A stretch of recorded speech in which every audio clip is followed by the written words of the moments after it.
মাইলস্টোনের ভেতরে আটকা দুই উপদেষ্টা ও প্রেস সচিব, বাইরে শিক্ষার্থী।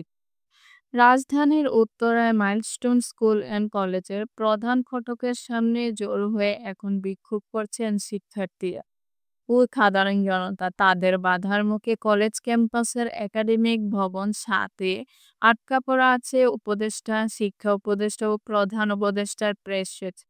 কলেজ থেকে ফিরে যাওয়ার মুখে দিয়াবাড়িতে বাধার মুখে বিকেল ৫টা ৫২ মিনিটে কলেজের ৫ নম্বর ভবনে ফিরে আসে দুই উপদেষ্টা ও প্রেস উইংয়ের গাড়িবহর। দুই উপদেষ্টা ও প্রেস সচিব এখন একাডেমিক ভবন ৭-এর দ্বিতীয় তলায় অবস্থান করছে এবং তাদের গাড়িবহর কলেজের গার্লস ক্যাম্পাসের ভেতর রয়েছে। বর্তমানে বাইরে বিক্ষোভ চললেও কলেজের ভেতরে পরিস্থিতি এখন অনেকটাই স্বাভাবিক। কলেজের ভেতরে ভবন ৫ এবং একাডেমিক ভবন ৭ দুটির সামনে পুলিশের ব্যাপক উপস্থিতি রয়েছে। পাশাপাশি র্যাব ও গোয়েন্দা সংস্থার প্রতিনিধিরা ক্যাম্পাসের অবস্থান করছেন।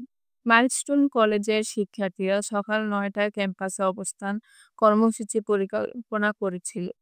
সকাল ৯:১৫টার দিকে দিয়াবাড়ি আর্মি ক্যাম্পের পক্ষ থেকে মাইকিং করে সভা-সমাবেশ, দলবদ্ধ কর্মসূচি কিংবা অবস্থান নিষিদ্ধ ঘোষণা করা হয়।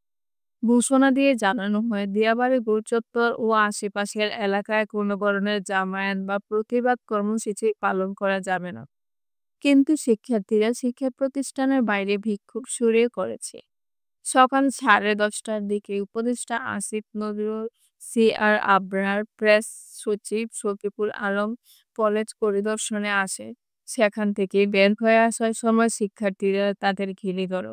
এ সময় শিক্ষার্থীরা বিক্ষোভ করতে থাকে। শিক্ষার্থীরা ৬ দফা দাবি জানান।